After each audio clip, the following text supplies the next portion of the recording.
Welcome. This is Dr. Norm McVeigh speaking. You've been hearing the music of Scott Borders. And this is a podcast series, and it's entitled High-Tech Alchemy, a Study in High Magic and Altered States. Subtitled, The Codes That Unlock the Treasure. The Truth is Hiding in Plain Sight.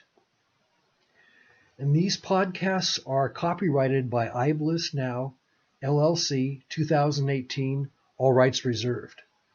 Our website is iBlissnow.com. This material that I will present is not just theoretical, but operative or practical. This work is to tie into the relationship between theoretical magic, theoretical alchemy, theoretical energy psychology, theoretical astrology, etc., and go into operative or applied science.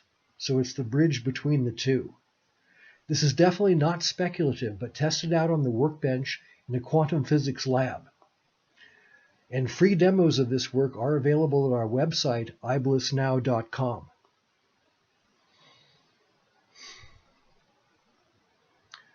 Now, there'll be more on this later, but first I want to lay some groundwork for us. And this is an overview here. Okay, this will be an overview of what we're going to cover, so you know whether this material, this presentation, and these presentations are of interest and for you or not. I'll also mention here we're using our Smart Pill energetic mix in the background, and it aids in data comprehension and increases focus and super learning. So enjoy the effects of this. I think you'll find them to be numerously beneficial. So I have a quote here, and the quote is, if you want to find out the secrets of the universe, think in terms of energy, frequency, and vibration. And this is by our greatest American scientist, Nikola Tesla. I've been a fan of him for so long, studied so much of his work. Now, you've probably also heard of the law of attraction, and there are a group of laws that are the mechanics of action, or the mechanisms of action of the law of attraction that has really never been covered. And these laws show how the law of attraction works and what can exist to it in the attraction, or what has to exist to make the attraction take place, and also what can get in the way of the attraction not taking place. In other words, how does it end up that you can never get enough of what you truly don't want? And unfortunately, some of you, having a superficial understanding of the law of attraction, have not been able to make it work or work to the level that you've wanted to. So I present an overview, and I'm just going to touch on each subject just to give you an idea of what's covered, not go into depth. Some of you will probably feel that a lot more has to be said about this to make sense. But on the other hand, this is an overview, and we'll get into each of these categories and subjects in a lot of depth upcoming. So the first thing is the law of energy, and this is a subgroup of the law of attraction. So is the law of frequency and the law of vibration. Also the law of identities, law of release, and law of time. And then we'll be going into what is the life force and what is orgone energy.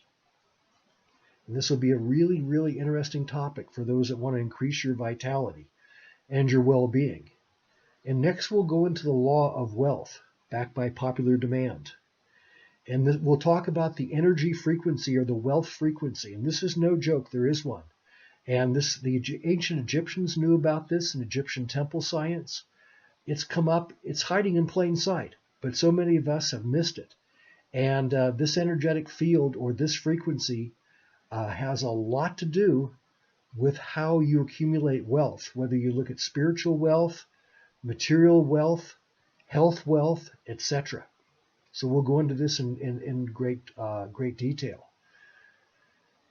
And essentially we'll go into the subjects of digital alchemy, magic, sacred geometry, altered states, energy psychology, and we'll go into how this works in terms of measurement and what we've been able to learn and makes, let's call it subtle energy, not so subtle, but way more experiential.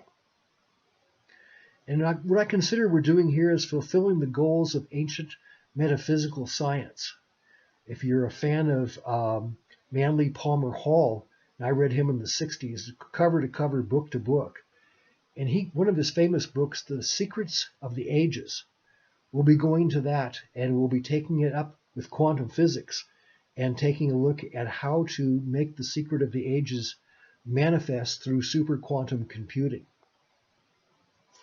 So what you can expect during these podcasts are probably some confusion and bewilderment. I'm sorry to chuckle there, but it's just part of the process because people have cherished beliefs and they get shaken. And those cherished beliefs come from fake news and come from assumptions and other kinds of beliefs, traumatic incidents, stress, anxiety, and such. And so your cherished beliefs will probably get shaken up some, but they'll give way to exhilaration and certainty and knowing, and perhaps illumination. An illumination meaning the true history and the true goal of the mystic's quest. And that's the quest that you'll see in the tarot card, where the quest is for the Holy Grail. And this is a Holy Grail quest in its own right. And I will show you exactly what that is and what a number of other very interesting goals and let's call them contemplations, and that a lot of researchers have tried to get to. And I think through the use of our technologies that we've worked with in a quantum physics lab and a whole lot of researchers, we've been able to stand on the shoulders of those that have come before us and put together a really majorly interesting technology on quantum computing and cyber tech. Now, I just want to get acquainted with you here in this first part, in this first section here, so that you get an idea where I'm coming from and, what I've gone through. And I'll just let you know, first of all, that this first came to me when I was about 4 or 5 years old. Alan Porter, who is my step-grandfather, was a Rosicrucian in San Jose. And we used to go down to San Jose, and my parents would drop me off in front of Alan, and I would play trains, boats, and cars. And he would tell me all about the Rosicrucians and Egypt and secret societies. And I never understood very much of what he was talking about. But after listening to him for a couple of years, and after he passed on, I wanted to go to the Rosicrucian Museum. And I didn't care about that old raggedy-ass mummy there that they had, or the ones I saw in the horror films. What I cared about was the inscriptions on the pyramids and on the tombs and on the various power devices. So that's what I cared about. Now, my dad, Norman McVeigh Sr., worked at San Francisco Radiological Defense Lab in Hunters Point, and he had gone to Area 51 twice. Now, I wish I could tell you a lot of Area 51 lore and such, but I can't, because he wouldn't discuss it because he was getting polygraphed. But the one thing I can tell you, when I was watching Flash Gordon and just tripped out of my mind, when I was about 6 or 7 years old, I asked Dad, I said, I asked my mother, I said, is there spaceships that go back and forth between the planets? And she said, no. I asked my dad, and he looked at me, lit up like I hadn't seen him light up in a long time, and he said, you would be surprised. And I will tell you this statement, you would be surprised, may be very apropos and very true and appropriate for what will happen as we go through this material together. So I've been researching this particular line of research since 1966. And I was a child of the 60s, and I experimented with psychedelic substances. And this opened me up to a lot of this research. I came across a book way back on French radiesthesia. It was a rare manuscript at Fritzie Armstrong's bookstore in San Francisco back in '66. And it was my introduction to this line of research. And it went on from there. In 1972, I became the director of research for the largest personal growth seminar company in the world. And I developed a lot of products for them. Biofeedback, material for seminars and workshops, books, presentations of all kinds.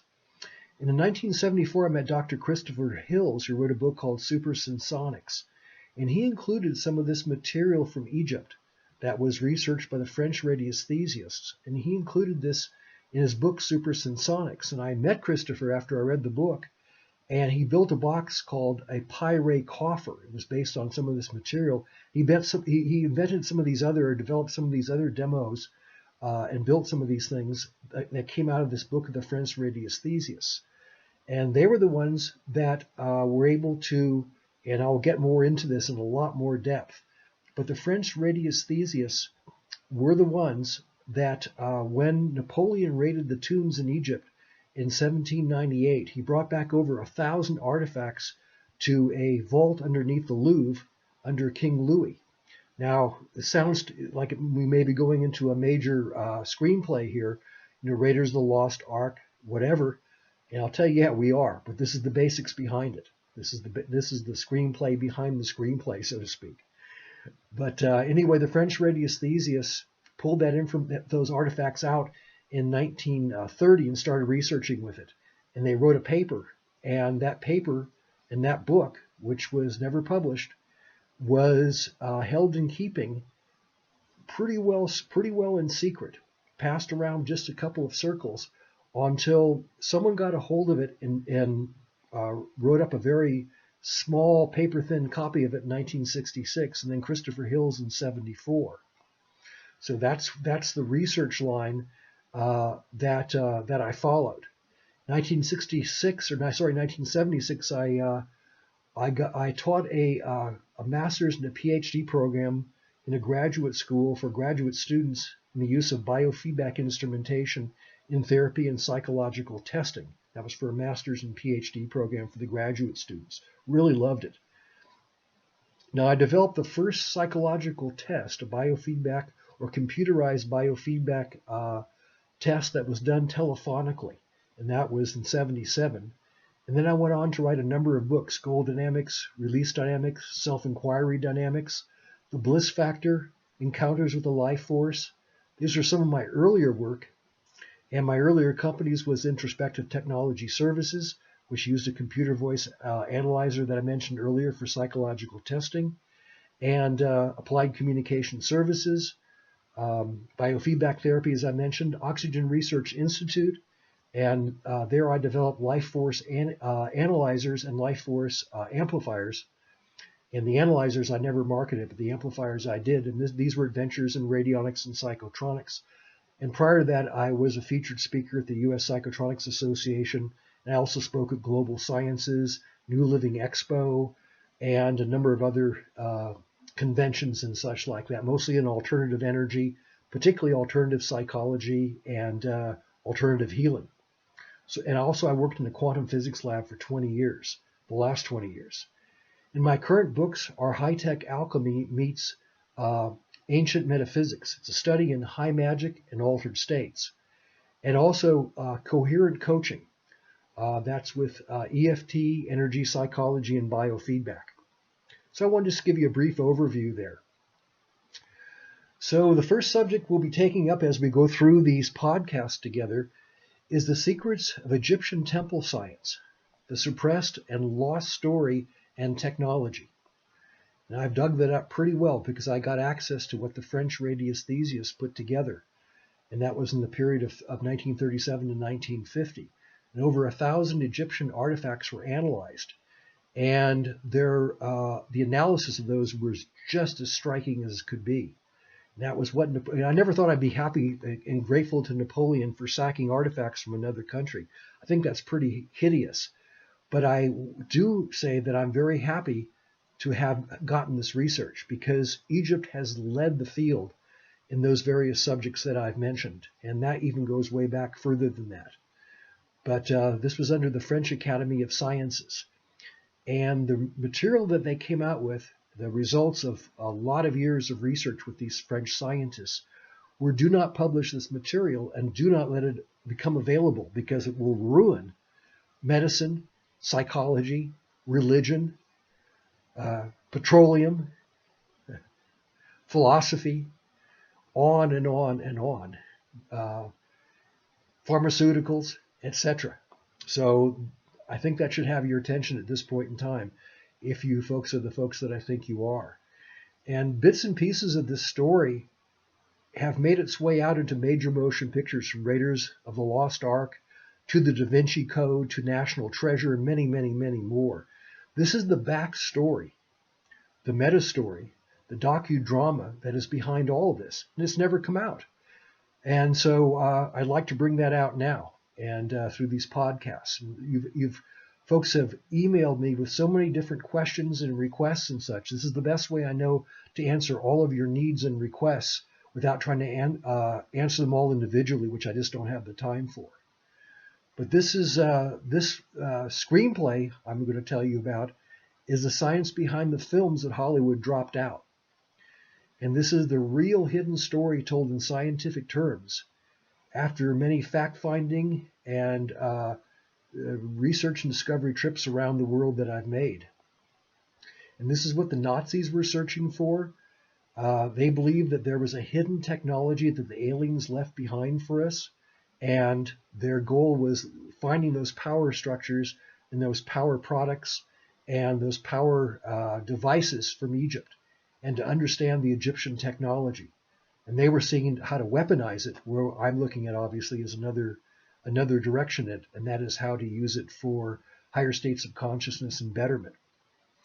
And this is a true story, and it demonstrates the truth is sometimes straighter than, as well as I wanted to say stranger than, but straighter than fiction. Yeah, it really is. It's straight from point A to point B. And I think you'll really enjoy it. And I should say that George Lucas and Steven Spielberg are no dummies. And they did incredible research, but a lot had to be edited out in order to make a movie, to make it entertaining. So this is a docudrama in a sense. And that's what they were not doing, is a docudrama. They were doing fiction. So this is the next sections I'll go into is the timeline of the gods, the lost and suppressed secrets of the master craft. And I will go through those in depth, and it's quite a story. Next, I'll go into ancient man, and of course ancient women, and the story of astronomy and how it becomes astrotheology, and how so much of what we have now has come out from the early days, and how it's evolved out, and how it's been misunderstood, and how it's lost its power. So I will get into that aspect and those aspects of it. I'll also go into subjects like alchemy in depth, magic and sympathetic magic,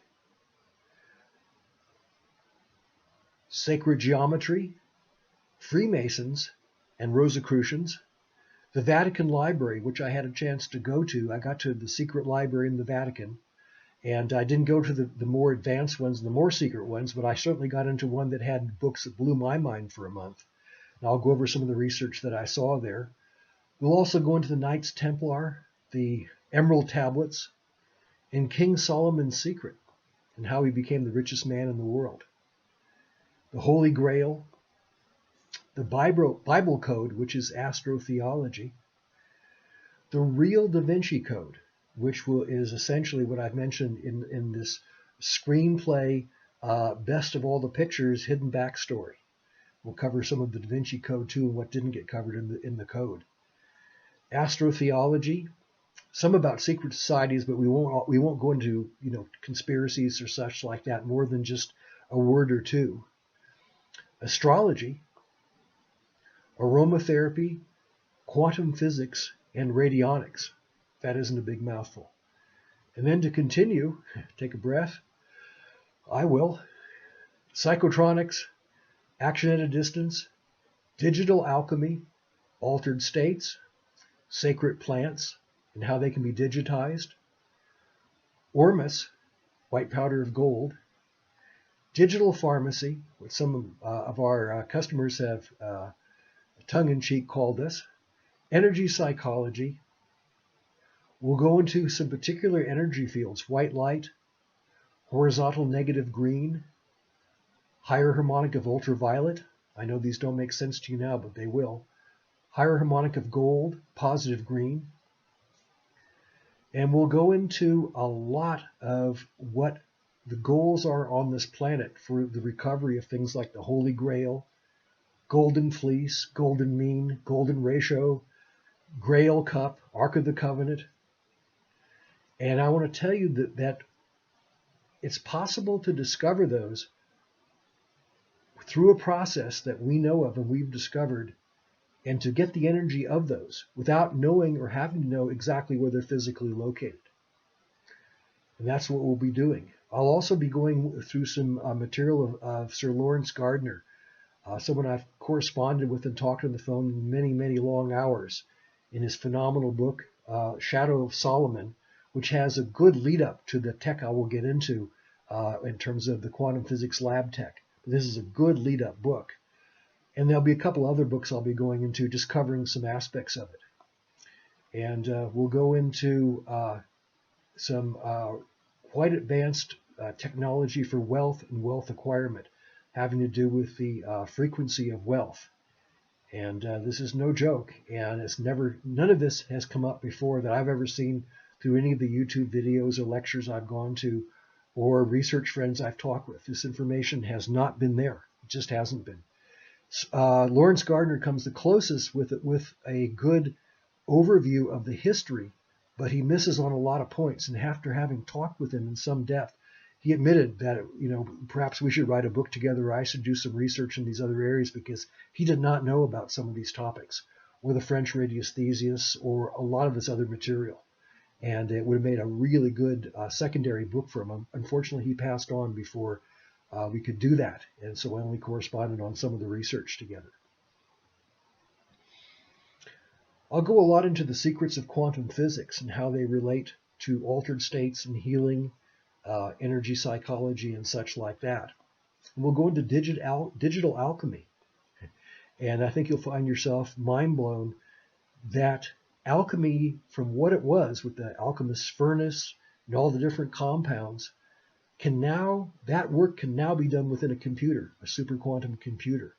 And that super quantum computer will spit out the alchemical result without having to light up a fire, sweat in front of the forge, deal with toxic materials, etc.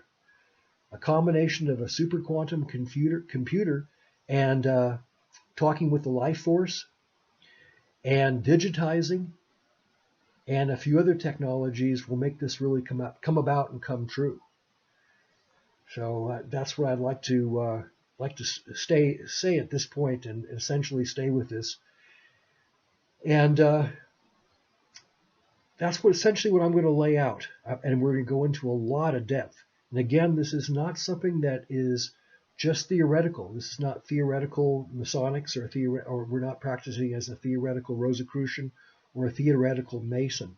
This is actually taking the technology that is theoretical, taking it to the lab base or lab bench in a quantum physics lab, and working with thousands and thousands of experiments until it comes out, and showing you exactly how this works. And as I say, there are free demonstrations for you available. And you can feel and experience this and judge for yourself and see how it works for yourself. But so far, we've had, I would say, nothing short of miracles. But miracles, when you say the word miracles, it makes it sound like they're unusual. And I don't want to set a stage for miracles being unusual. No, miracles are just what happens in normal day life. And I want to keep it within that context and within that framework. So anyway, that's what we're laying out here for us. And this will be a sequence of podcasts. And I know you'll enjoy them. And I'll look forward to our presentation in the next podcast. So there you go. And this is Dr. Norm McVeigh saying, I'll see you on the next one.